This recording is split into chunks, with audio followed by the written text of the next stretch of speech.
أعوذ بالله من الشيطان الرجيم. بسم الله الرحمن الرحيم.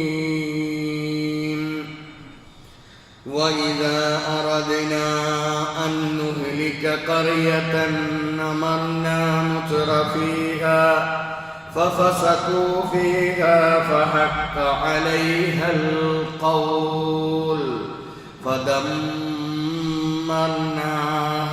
تدميرا.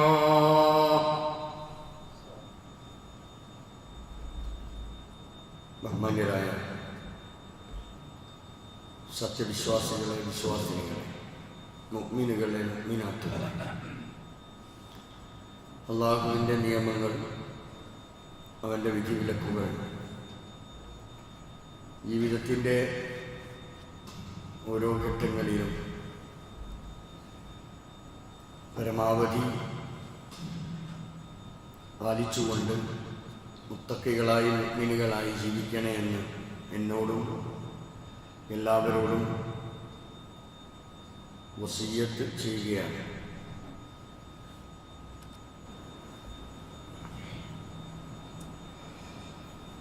നമ്മുടെയൊക്കെ കണക്കുകൂട്ടലുകളും അതേപോലെ തന്നെ നിയന്ത്രണങ്ങളും ഒക്കെ ഭേദിച്ചുകൊണ്ട്, തെറ്റിച്ചുകൊണ്ട് പല വിധേനയുള്ള പ്രതിസന്ധികളും നമ്മളിലേക്ക് കടന്നു വരുന്നു എന്നത് ഒരു യാഥാർത്ഥ്യമാണ്. ആരോഗ്യ രംഗത്താണെങ്കിലും സാമൂഹിക മേഖലകളിലും സാമ്പത്തിക രംഗത്തുമെല്ലാം ഈ പ്രതിസന്ധി നമുക്ക് കാണാൻ സാധിക്കും. നമ്മൾ പലപ്പോഴും സംസാരിക്കാറുണ്ട്, കച്ചവടം മോശമാണ്, ഏർപ്പാടുകളൊക്കെ മുമ്പത്തെ പോലെ ഒന്നും നടക്കുന്നില്ല, വിദേശത്തും അങ്ങനെയൊക്കെ തന്നെയാണ്, പഴയ കാലത്തെ പ്രതാപവും ആവേശവും ഉഷാറുമൊക്കെ കുറഞ്ഞു വരുന്നുണ്ട് എന്നൊക്കെ നമ്മൾ പരസ്പരം സംസാരിക്കാറുണ്ട്. നമ്മൾ അറിയേണ്ട ഒരു യാഥാർത്ഥ്യം, ലോകത്ത് എന്തൊരു കാര്യവും ഏത് രംഗത്തുള്ള വിഷയമാണെങ്കിലും ശരി, അതൊക്കെ നിയന്ത്രിച്ചു കൊണ്ടിരിക്കുന്നത്, അത് നിലനിൽക്കുന്നത് വളരെ കൃത്യമായ ഒരു മാനദണ്ഡത്തിൻ്റെ അടിസ്ഥാനത്തിലാണ്. ഈ മാനദണ്ഡം വെച്ചത് ലോകത്തെ പടച്ച റബ്ബാണ്. ഓരോന്നിനും, അല്ലാഹു പടച്ച ഓരോന്നിനും വളരെ കൃത്യമായ വ്യവസ്ഥ നൽകിയിട്ടുണ്ട്. അങ്ങനെയാണ് അല്ലാഹു തആല ഓരോന്നും ശരിവെച്ചിട്ടുള്ളത്. അതേപോലെ എല്ലാ മേഖലകളിലും നമുക്ക് കാണാൻ കഴിയുന്ന ഒരു വസ്തുത, ഒരു സന്തുലിതത്വ രീതിയാണ്. അത് അള്ളാഹുവിൻ്റെ ആ ഘടന എങ്ങനെ സന്തുലിതത്വ മര്യാദകളിലൂടെയാണ്, അല്ലെങ്കിൽ ആ ഒരു രീതിയിലാണ് അല്ലാഹു തആല എല്ലാ കാര്യങ്ങളും സൃഷ്ടിച്ചു വെച്ചിട്ടുള്ളത്. പക്ഷെ ഈ സന്തുലിതത്വം തെറ്റിക്കുന്നത് നമ്മളാണ്. ഈ അവസ്ഥയെ മറികടക്കുന്നത് നമ്മളാണ്. അതൊരു പക്ഷേ ബുദ്ധിയാകാം, കുബുദ്ധിയാകാം, തന്ത്രമാകാം, എന്തോ ആകട്ടെ. പക്ഷെ അതിനെ നമ്മൾ മറികടക്കുമ്പോൾ ഇവിടെ തകരാറ് ആരംഭിക്കുന്നു, അല്ലെങ്കിൽ നാശം തുടങ്ങുന്നു എന്ന് നമ്മൾ മനസ്സിലാക്കണം. ഇപ്പൊ ആരോഗ്യരംഗത്ത് നമുക്കറിയാം, നമ്മളൊക്കെ ബഹുഭൂരിപക്ഷം ആളുകൾ ഒരു നിലക്കല്ലെങ്കിൽ മറ്റൊരു നിലയ്ക്ക് രോഗത്തിനടിമകളാണ്. സ്വദേശത്തുള്ളവർ ഒരു വിധത്തിലാണെങ്കിൽ വിദേശത്ത് പോയി സമ്പാദിക്കുന്ന സമ്പാദ്യത്തിന്റെ കൂട്ടത്തിൽ ചില പ്രത്യേക രോഗങ്ങൾ സമ്പാദിച്ചിട്ടാണ് നാട്ടിലേക്ക് വരാറുള്ളത്.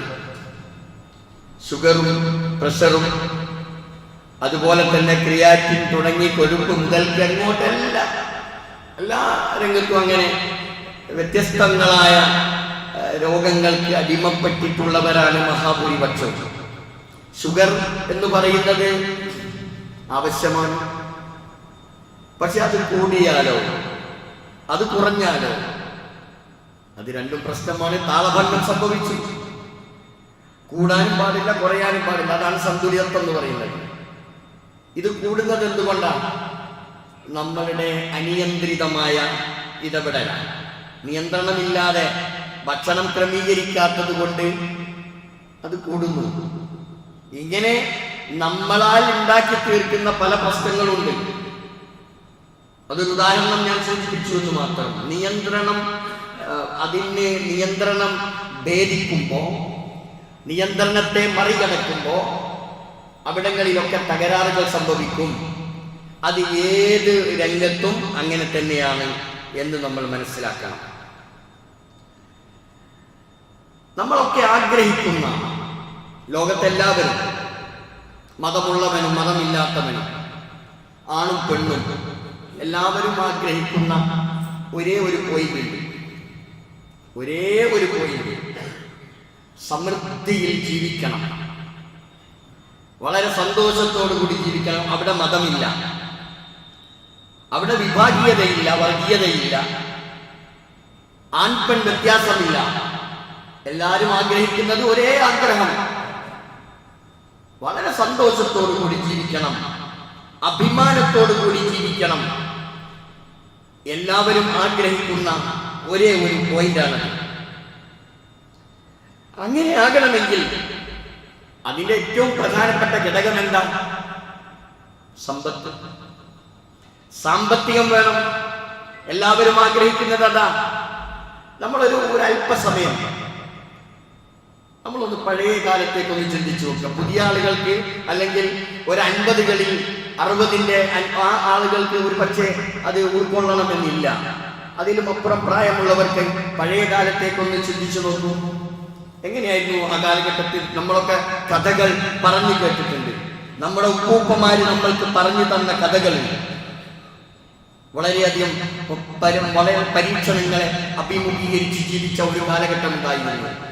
സ്കൂളിൽ പോകുമ്പോൾ കട്ടൻ ചായ കുടിച്ചു പോയ ഒരു കാലഘട്ടം ഉണ്ടായിരുന്നു. ഉടുതുണിക്ക് മറുതുണിയില്ലാത്ത ഒരു കാലം കഴിഞ്ഞു പോയിട്ടുണ്ട്. ഒരു കൂട്ടം ഡ്രസ്സ് കൊണ്ട് ഒരാഴ്ച മുഴുവനും അങ്ങനെ ഉപയോഗിച്ച ഒരു കാലഘട്ടം പണ്ട് കഴിഞ്ഞു പോയിട്ടുണ്ട് അല്ലേ?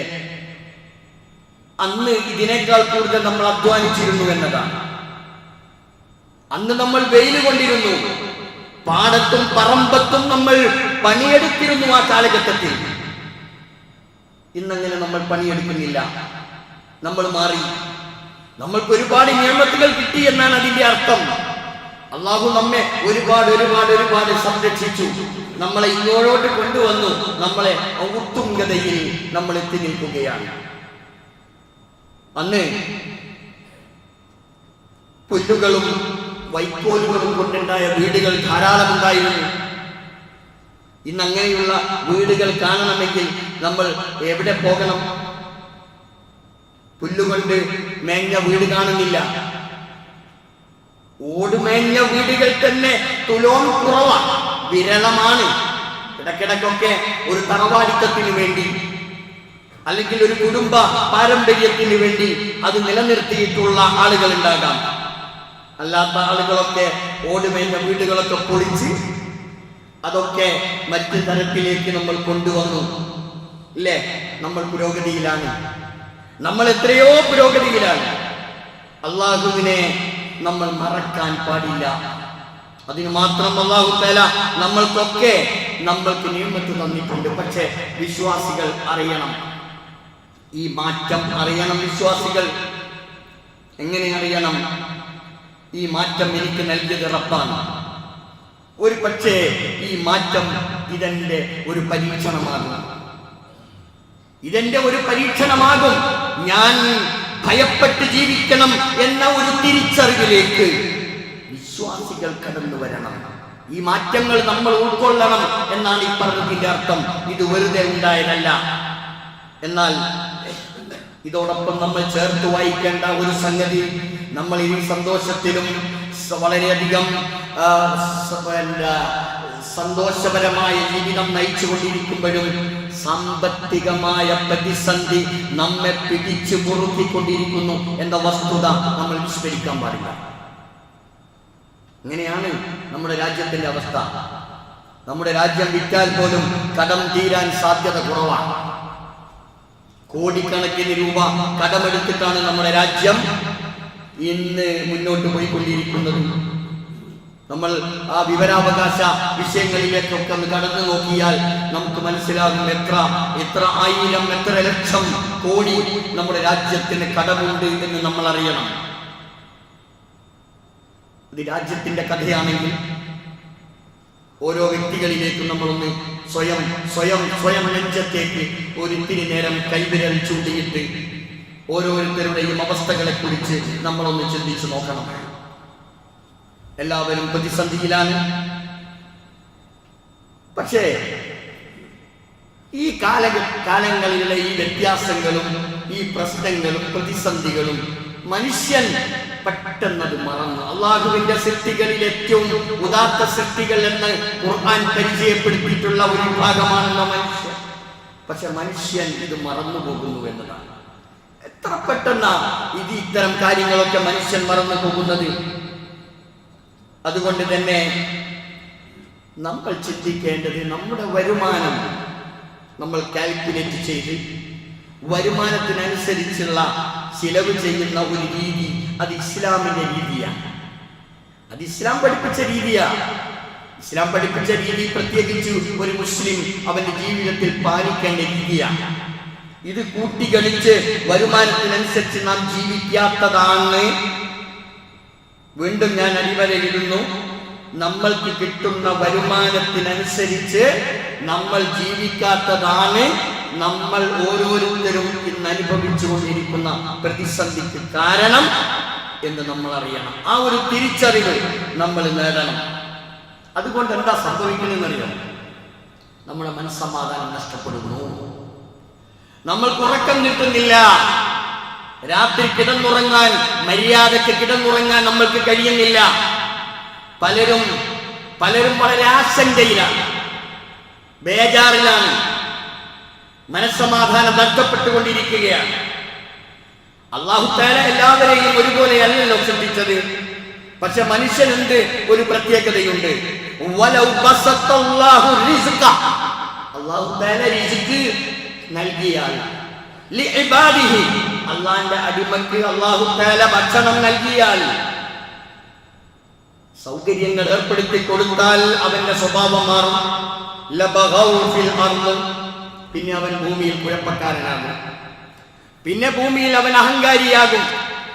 അതുകൊണ്ട് വലാകിൻ അയ്യുനസ്സിലു ബിഖദരി മാ യശാ, അതുകൊണ്ട് അല്ലാഹു തന്നെ തീരുമാനിച്ചു ഒരു ഖദർ അനുസരിച്ച്, ഒരു പരിമിതപ്പെടുത്തിയിട്ട് ഇങ്ങനെ കൊടുത്താൽ മതി എന്ന് അല്ലാഹു തീരുമാനിക്കുക. അങ്ങനെ അല്ലാഹു തന്നെ ചില നിബന്ധനകളും ഇടപെടലുകളൊക്കെ നടത്തുന്നത് കൊണ്ട് ഇങ്ങനെ ദുനിയാവ് ഇങ്ങനെ നിന്നു പോകുന്നു എന്ന് നമ്മൾ അറിയണം. വീണ്ടും അല്ലാഹു തആല പറയുന്നത് ഇന്നഹു ബിഇബാദിഹി ഖബീറുൻ ബസീർ, അല്ലാഹു തആല തന്റെ അടിമയെ കുറിച്ച് വളരെ കൃത്യമായി നിരീക്ഷിച്ചു കൊണ്ടിരിക്കുന്നു. അവിടെയും നമ്മൾ മനസ്സിലാക്കേണ്ടത്, എനിക്ക് അല്ലാഹു നൽകിയിട്ടുള്ള നിഅമത്തിന്റെ തോത് ഞാൻ മനസ്സിലാക്കണം. അങ്ങനെ ഓരോരുത്തരും മനസ്സിലാക്കി ആ തോതിനനുസരിച്ച് ചെലവഴിക്കാൻ നമ്മൾ ചിന്തിച്ചാൽ ഉറങ്ങാം, സമാധാനം ഉണ്ടാകും. വീട്ടിൽ കയറി ചെല്ലുമ്പോൾ കലാപം ഉണ്ടാവില്ല.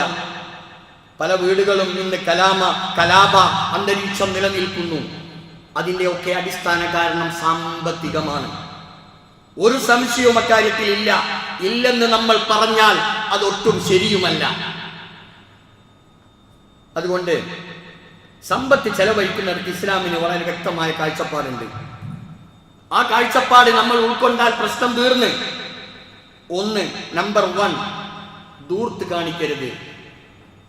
അതാ ഞാൻ പറഞ്ഞത്, ഉള്ളത് കൊണ്ട് ചെലവഴിക്കുകയും ഉള്ളത് കൊണ്ട് തൃപ്തിപ്പെടുകയും ചെയ്യുന്ന ഒരു മനസ്സ് ആർക്കാണോ ഉള്ളത്, അവിടെ രക്ഷയും സമാധാനവും ഉണ്ടാകും. കൊടുക്കേണ്ടവർക്ക് കൊടുക്കണം. അവകാശികൾക്ക് നൽകേണ്ടതുണ്ടാവും, അത് നമ്മൾ കൊടുക്കണം. അത് അവരുടെ അവകാശമാണ്. കുടുംബക്കാർക്കും അഗതികൾക്കും മിസ്കീനുകൾക്കും യതീമുകൾക്കും വഴിപോക്കർക്കും പാവപ്പെട്ടവർക്കും ഒക്കെ കൊടുക്കേണ്ടത് കൊടുത്തു വീട്ടണം. അവിടെ സൂചിപ്പിക്കുന്നത് വലാ തുബദ്ദിർ തബ്ദീറ, എടോ നീ ഇങ്ങനെ ദൂർത്ത് കാണിക്കരുത്, ദൂർത്ത് കാണിക്കണ്ട, ആവശ്യത്തിന് ചെലവഴിച്ചാൽ മതി. കാരണം ഇന്നൽ മുബദ്ദിരീന കാനു ഇഖ്വാന ശയാത്തീൻ. ഇങ്ങനെ ചെലവ് ദൂർത്ത് കാണിക്കുന്ന ആൾക്കാരുണ്ട്. പൊങ്ങച്ചത്തിന് വേണ്ടി, ആഡംബരത്തിന് വേണ്ടി, പേരിന് വേണ്ടി, പ്രസക്തിക്ക് വേണ്ടി, നാലാള് അറിയട്ടെ എന്ന് വിചാരിച്ച് ചെലവഴിക്കുന്ന ദൂർത്ത് കാണിക്കുന്ന ആളുകൾ, അവരുടെ ചങ്ങാതിമാർ ഇഖ്വാൻ അശ്ശയാത്തീൻ, ഇബ്ലീസ് കൂട്ടമാണ്, പിശാചുക്കളാണ് എന്ന് ഖുർആൻ നമ്മെ പരിചയപ്പെടുത്തുകയാണ്. വകാന ശൈത്താനു ലിറബ്ബിഹി കഫൂറ. എന്നാൽ പിശാചി ഇബ്ലീസ് അല്ലാഹുവിനോട് നന്ദി കെട്ടവനാണ് എന്ന തിരിച്ചറിവ് നമ്മൾക്കുണ്ടാകണം. അപ്പം ഇവിടെ നമ്മൾ അറിയേണ്ടത് ദൂർത്ത് അത് നമ്മെ അപകടപ്പെടുത്തും. 2, മിതമായ മാർഗം നമ്മൾ സ്വീകരിക്കണം എന്നതാ. മിതത്വം പാലിക്കണം. അങ്ങനെയാ, കൂടണ്ട കുറയണ്ട, രണ്ടിൻ്റെയും ഇടയിലുള്ള അത്. അധികമായി നമ്മൾ പിശുക്ക്, അത് ഒരിക്കൽ ഇസ്ലാം വെറുക്കുന്ന സംഗതിയാ. പിശുക്ക് ചില ആൾക്കാരുണ്ട്, ഇഷ്ടം പോലെ ഉണ്ടാകും. പിശുക്കിന്റെ ഉസ്താദ്, ബുഖിലിന്റെ ഉസ്താദുമാരായിട്ടുള്ള ആളുകളുണ്ട്. അതൊഴിവാക്കണം. രണ്ടിന്റെയും ഇടയിലുള്ള ഒരു മിതത്വ ജീവിതം നയിക്കണം. ഇതാണ് ഖുർആൻ പഠിപ്പിക്കുന്നത്. അത് സത്യവിശ്വാസികളുടെ ഒരു സ്വഭാവമായി ഖുർആൻ എണ്ണി പറഞ്ഞു. വല്ലദീന ഇദാ അൻഫഖു. സത്യവിശ്വാസികൾ, അല്ലാഹുവിന്റെ ഇഷ്ടപ്പെട്ട അടിമകൾ ചെലവഴിക്കുമ്പോ അവര് ലം യസ്രിഫു, അവർ ഇസ്രാഫ് കാണിക്കൂല, ദൂർത്ത് കാണിക്കൂല. എന്നാൽ വലം യഖ്തുറു, പറ്റ കുറക്കുകയുമില്ല. വകാന ബൈന ദാലിക ഖവാമ. ഇത് രണ്ടിന്റെയും ഇടയിലുള്ള മധ്യമ നിലപാട് സ്വീകരിക്കും. അവരാണ് വിശ്വാസികൾ, അവരാണ് മുഅ്മിനുകൾ, അല്ലാഹുവിന്റെ ഇഷ്ടപ്പെട്ട അടിമകൾ അവരാണ്. അപ്പൊ നമ്മൾ അറിയേണ്ടത്,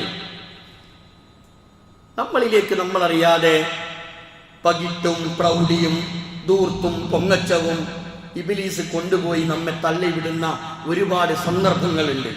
അതുകൂടി നമ്മൾ അറിയണം. അതിലൊന്ന് നമ്മുടെ വീട് നിർമ്മാണവുമായി ബന്ധപ്പെട്ട. നമ്മുടെ വീട് നിർമ്മാണം, നമ്മുടെ വരുമാനത്തിനനുസരിച്ചുള്ള ഒരു വീട് നമ്മൾ ഉണ്ടാക്കണമെന്ന് നമ്മൾ ആഗ്രഹിക്കണം. അത് അല്ലാഹു ഇഷ്ടപ്പെട്ട സംഗതിയാണ്. പക്ഷേ എന്റെ സ്വപ്ന വീട് അതൊരിക്കലും പൂവണിഞ്ഞു കൊള്ളണം എന്നില്ല. അതുകൊണ്ട് താങ്ങാൻ കഴിയാത്ത ഒരു വീടിന് തറയിട്ട് അവിടെ അവസാനിപ്പിക്കുമ്പോൾ ഉണ്ടാകുന്ന സംഭവം എന്താണെന്ന് ചോദിച്ചാൽ,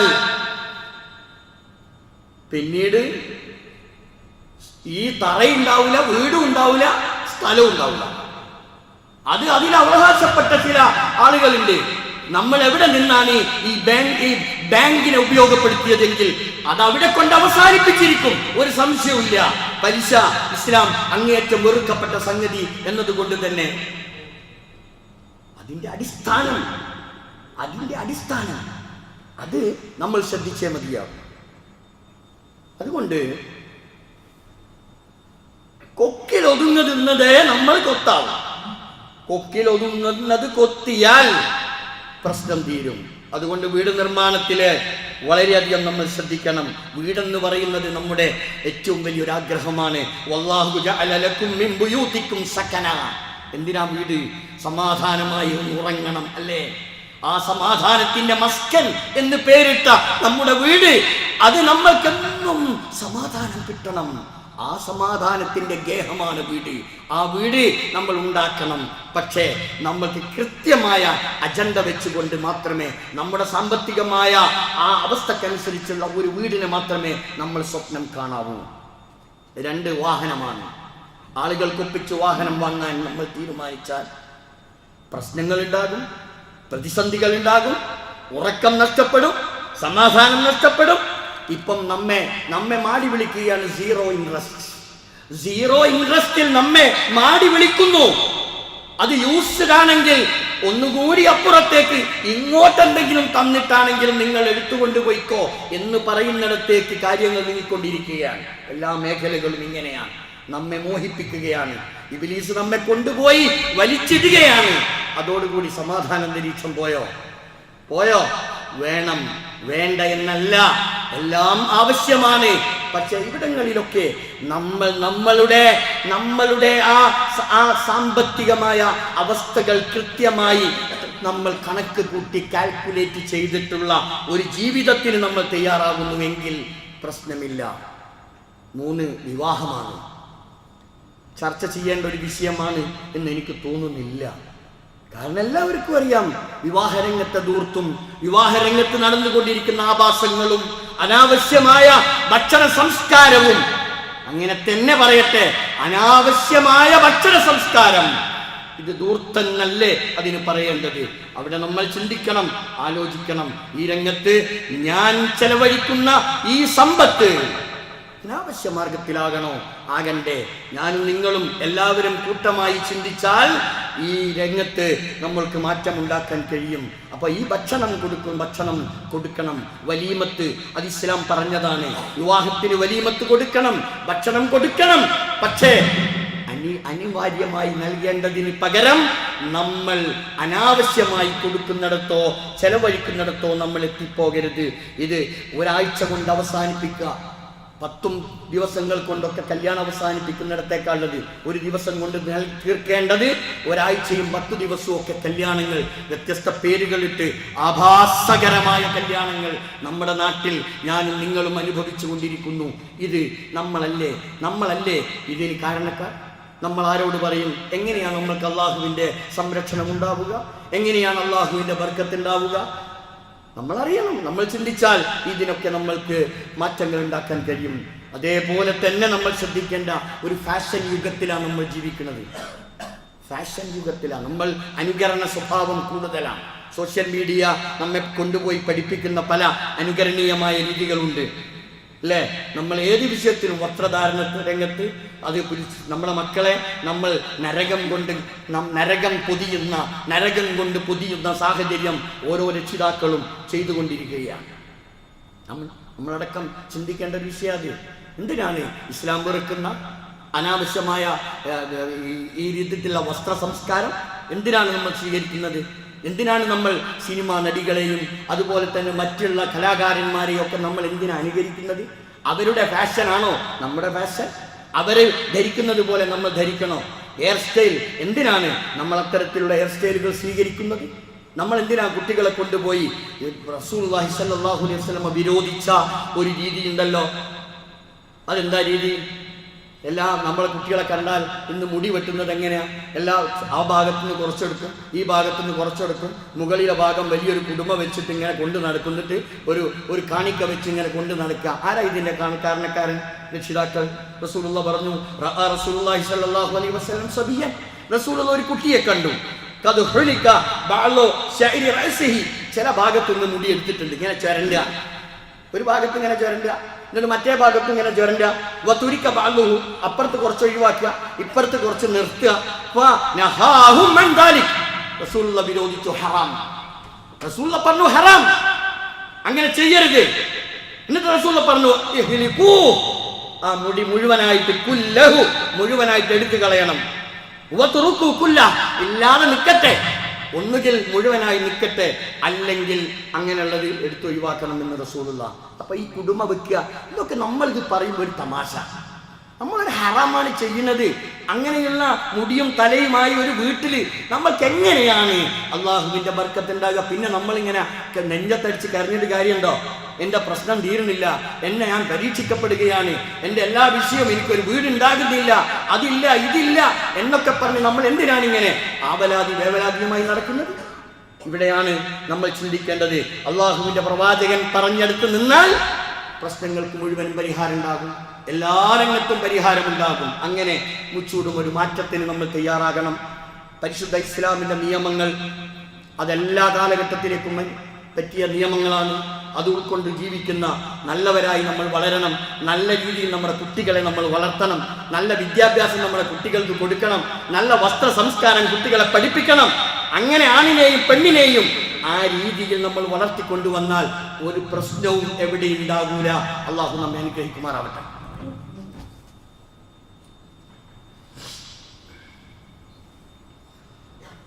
അൽഹംദുലില്ലാഹി റബ്ബിൽ ആലമീൻ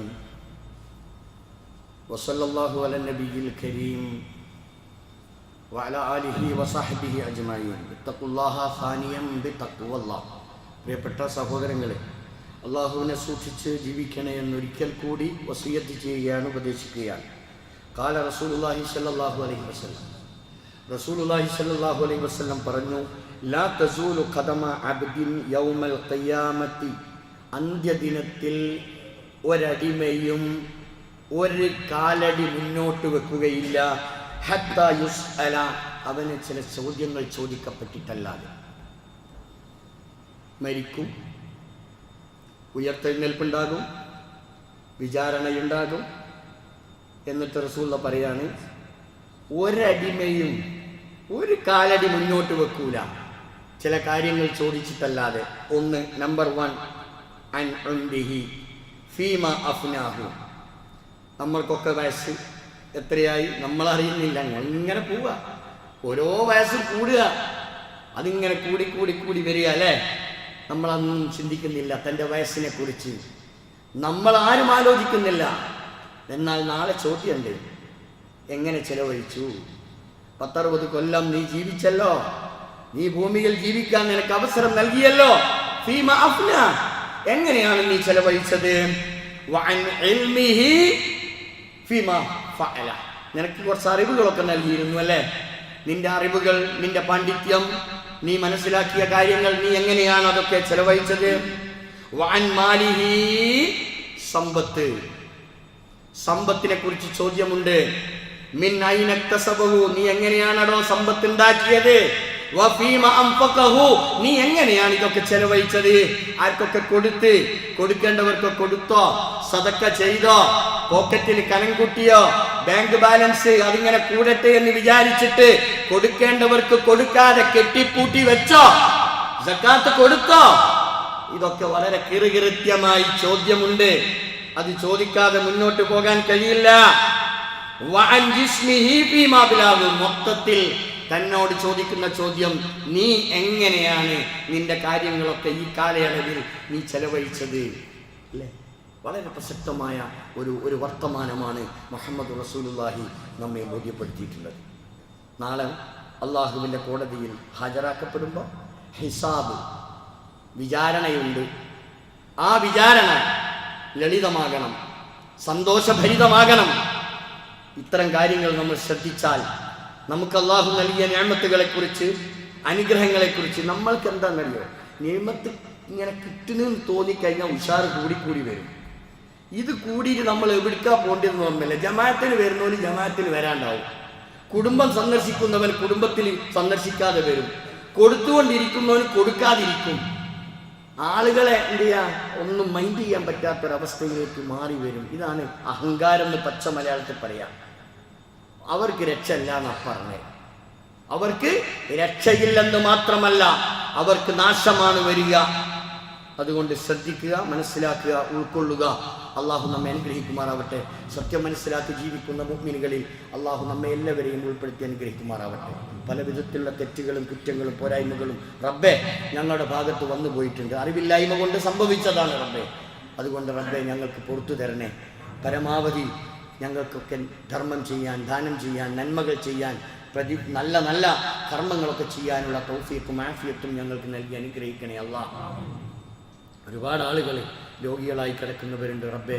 പള്ളികളിൽ വരാൻ കഴിയാതെ പ്രയാസപ്പെടുന്ന ഞങ്ങളുടെ സഹോദരങ്ങൾ, സഹോദരികൾ റബ്ബേ, അവർക്കൊക്കെ അവരുടെ രോഗങ്ങൾക്ക് ശിഫ നൽകി അവരെ അനുഗ്രഹിക്കണേ അല്ലാഹ്. അല്ലാഹുവേ, നിന്റെ വിളി കേൾക്കാൻ കാത്തിരിക്കുന്നവരാണ് ഞങ്ങൾ, കാതോർത്ത് നിൽക്കുകയാണ്. ഏതു സമയവും ഞങ്ങൾ തയ്യാറാണ് റബ്ബേ. എന്നാൽ നേരത്തെ ഞങ്ങളിൽ നിന്ന് പോയിട്ടുള്ള ആളുകൾ, ഒരുപാട് ആളുകൾ, ഞങ്ങൾക്ക് വേണ്ടപ്പെട്ട സ്നേഹിതന്മാർ, ബന്ധുമിത്രാദികൾ, ഞങ്ങളുടെ കരളിൻ്റെ കഷ്ണങ്ങളായിട്ടുള്ള ആളുകളൊക്കെ ഞങ്ങളോട് വിട പറഞ്ഞു പോയി റബ്ബേ. അവർക്കൊക്കെ മഗ്ഫിറത്തും മർഹമത്തും നൽകി അനുഗ്രഹിക്കണേ അല്ലാഹ്. നാളെ ജന്നാത്തുൽ ഫിർദൗസിൽ ഞങ്ങളെയും അവരെയും ഒരുമിച്ച് കൂട്ടണേ അല്ലാഹ്. അല്ലാഹുമ്മ ഗ്ഫിർ ലിൽ മുഅ്മിനീന വൽ മുഅ്മിനാത്ത് വൽ മുസ്ലിമീന വൽ മുസ്ലിമാത്ത് അൽഅഹ്യാഇ മിൻഹും വൽ അംവാത്ത് ഇന്നക മുജീബുദ് ദഅവാതി വയാ ഖാദിയൽ ഹാജാത്ത്. റബ്ബന ഗ്ഫിർ ലനാ വലി ഇഖ്വാനിന അല്ലദീന സബഖൂനാ ബിൽ ഈമാൻ ഫലാ തജ്അൽ ഫീ ഖുലൂബിനാ غلا للذين آمنوا ربنا إنك رؤوف رحيم اللهم أجرنا من النار اللهم أجرنا من النار اللهم أعز الإسلام والمسلمين وأذل الشرك والمشركين اللهم اجعلنا من المسلمين واجعلنا من المتقين واجعلنا من المخلصين اللهم مقلب القلوب ثبت قلوبنا على دينك اللهم مصرف القلوب صرف قلوبنا على طاعتك ربنا هب لنا من أزواجنا وذرياتنا قرة أعين واجعلنا للمتقين إماما ربنا آتنا في الدنيا حسنة وفي الآخرة حسنة وقنا عذاب النار